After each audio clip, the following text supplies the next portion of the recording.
Last season, Bradford City scored 58 goals in League One, and that was the second lowest out of anybody in the top half. In today's video, we're going to go through the Bradford City squad and decide who will finish as Bradford City's top scorer by the end of the season, and I'll also predict how many that they will score. If you do go on to enjoy today's video, please make sure to drop a like on there for me and subscribe to the channel as well. If you are new, can we try and hit 200 likes on today's video? And don't forget to get your thoughts in down in the comment section down below. Let me know down below, who do you think will finish as Bradford City's top scorer next season, this season, probably this season now, isn't it? But here is the current first team squad at Bradford City going into the 2026-27 campaign. Obviously, last season Anthony Sarcevic finished as Bradford City's top scorer in the league and in all competitions really, but Sars managed 11 goals last season, playing largely as a right attacking midfielder. It seems like this season he's going to be playing a little bit deeper in that number 8 position where kind of Jensen Metcalf played last campaign. But I think we've got a fair few candidates. Bobby Poynton hit double figures in his first season in League One last year. Adam Phillips has got a lot of quality and proven to score a lot of goals at this level. Caden Jackson, a lot of championship experience and obviously won promotions from this level. You'd expect him to contribute a fair bit. Jake Beasley obviously has come in for big money this summer, got 13 goals last season in a Burton Albion side. Nick Powell, if you can keep him fit, has already shown his quality in pre-season with 4 goals. Will Swan, we all know how big of a fan I am of Will Swan. Started out last season incredibly, already got 5 goals in pre-season for Bradford City. And then, to be fair, I don't think we're really looking at anyone else that he's necessarily going to compete. You've always got the likes of Stephen Humphries, who I think got 7 goals in the league last season, but his game time might be a little bit more limited this season than what it was last campaign. And then you've also got the likes of Tyreek Wright and Josh Nerfel, for example, who are going to contribute their couple of goals across a full season, but I don't see either of them getting near double figures for goals, really. They are more trying to get assists with crosses in from the wide areas. So let's go through and kind of cross off a few players that are definitely not going to finish as Bradford City's top scorer. I think we can easily count out the 3 goalkeepers straight away.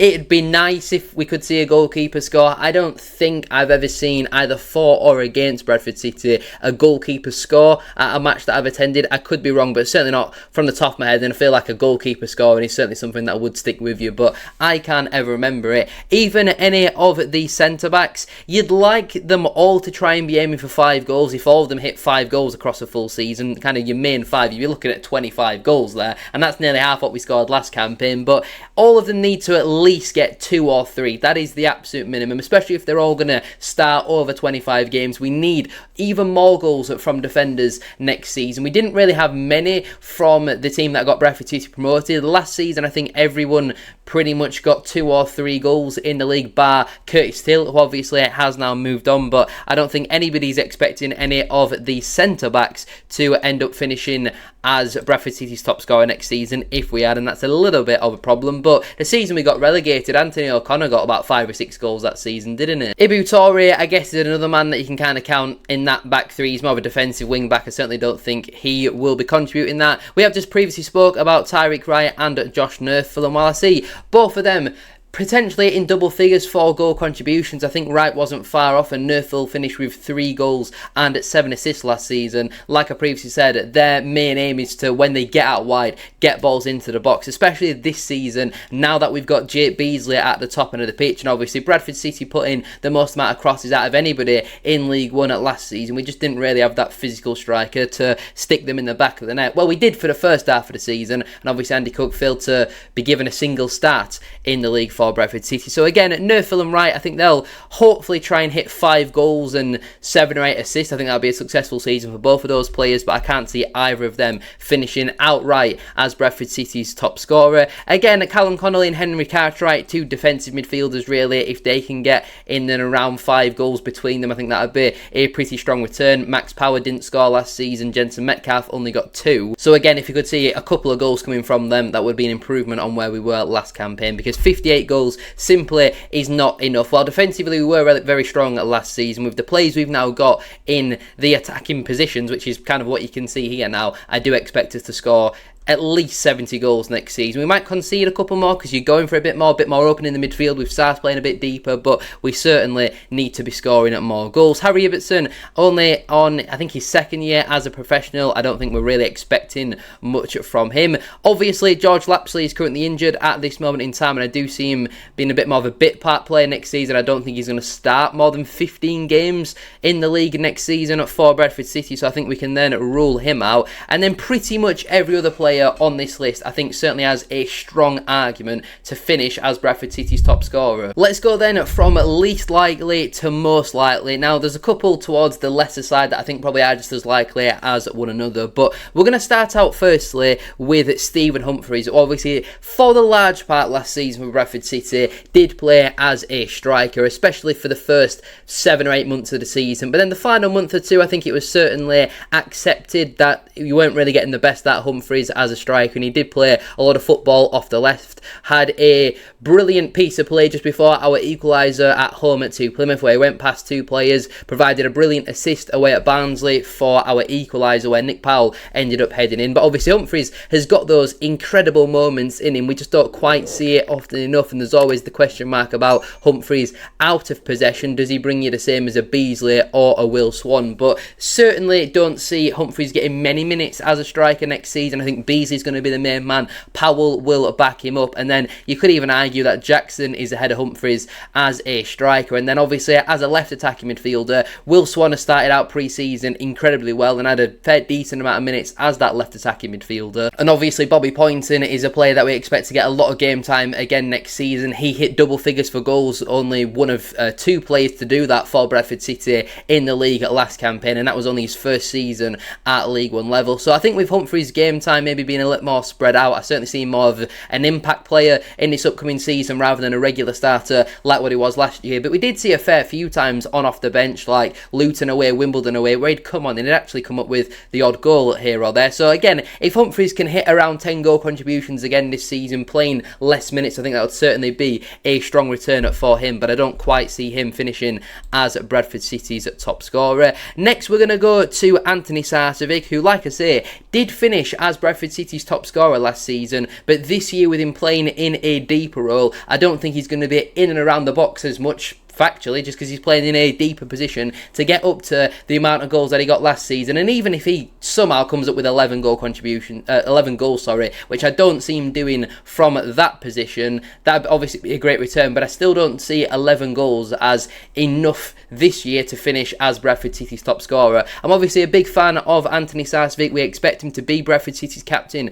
going into this upcoming season, but with him playing in a deeper role, we all know about Sarce. He picks up 1 or 2 kind of longish injuries across a full season where he does miss 5 to 10 games at a time. I can't quite see Sarce finishing as that top scorer this season, but I certainly think he'll be in and around it. Next, we'll go to Nick Powell, who has obviously had an incredible pre-season so far. I say so far, he has now completed, but he's come back and looks not only much fitter, but he looks a better player as well. I think he's trusting his body a lot more. Obviously, he got 4 goals in a pre-season, them coming in his last 5 matches. A lot of variety in those goals as well. You've got a header, you've got a volley, you've got some poaching play as well, tap-ins at the back post. I've liked what I've seen so far from Nick Powell, but it's pretty much a guarantee that he's going to miss a couple of months of the season through injury, which is obviously a big shame, but it's just factually what does happen with Nick Powell. He can't stay fit, certainly not to be playing the amount of football that we expect all the other players on this list to be playing in this upcoming season. So while again, if Powell can hit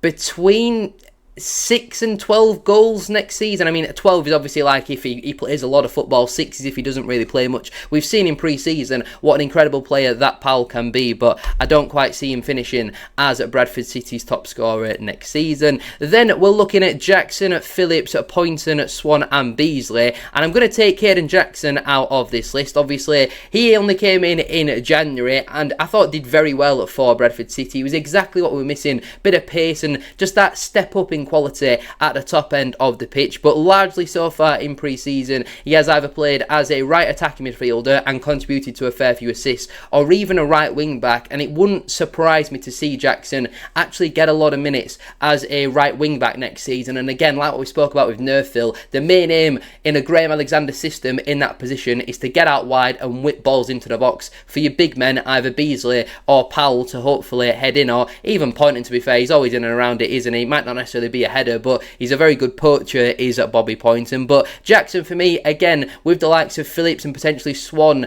ahead of him in that right attacking midfield position, I can see Jackson getting a lot of minutes at right wing back. So again, similar to Sass, I think will contribute his fair share across a full season, but I'm not quite sure he'll be in and around the box enough to finish as Bradford City's top scorer. But I really like Jackson. I think he's had a really strong pre-season, and who knows, it's certainly not impossible for him to finish as Bradford City's top scorer. Next we'll go to Will Swan. Obviously I did a video over on the main channel a couple of weeks ago talking about why I think he'll win the Golden Boot in League One, and I genuinely believe that if he was to play and stay fit and get the run of games that he deserves, I really do think that he could do that with Talai obviously leaving Plymouth, with Ballard set to leave Leyton Orient as well. I really backed Will Swan for 20-25 goals, but I just don't see him getting enough game time next season. I think he's actually going to start out the season, given how well he's done in pre-season, but I think it's going to be something similar to like what we saw last season, where he'll have one or two games like what he had at Rotherham away last season, where he misses a couple of chances, and then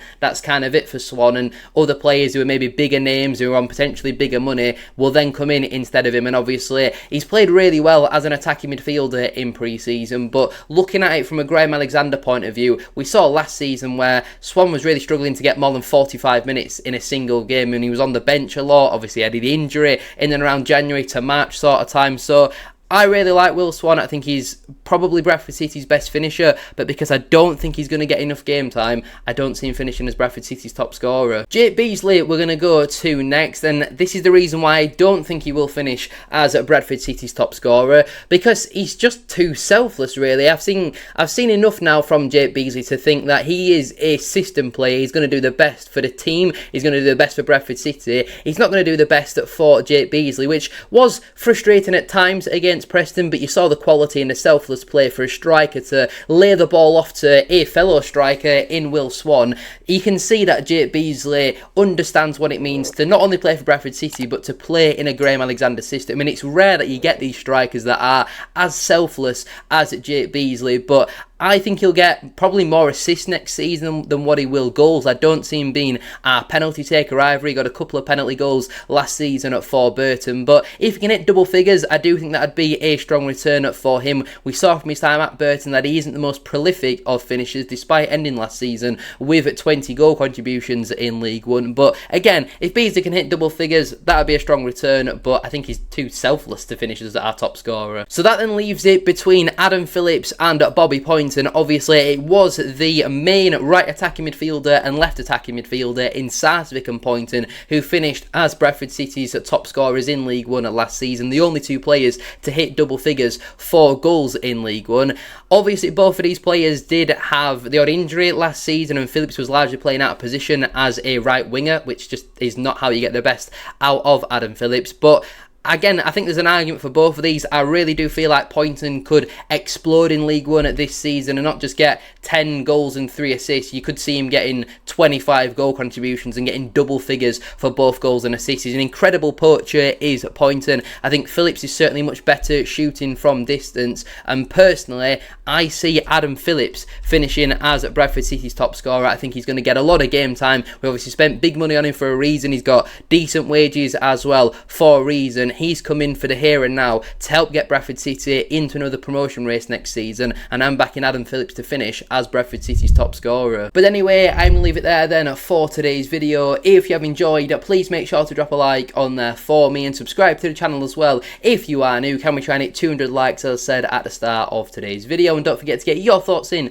down in the comment section down below. Let me know down below who do you think will finish as Bradford City's top scorer in the upcoming 2026-27 campaign. campaign. Do you agree or disagree with my selection? And I think Adam Phillips will finish the season with 15 goals. I think he'll get more goals than assists like what he did at Barnsley, where it was a bit more balanced. I'm backing Phillips to get 15 goals this season in Amber and Claret. Thank you all for watching. Have a great rest of your day, and I'll see you very soon for another one.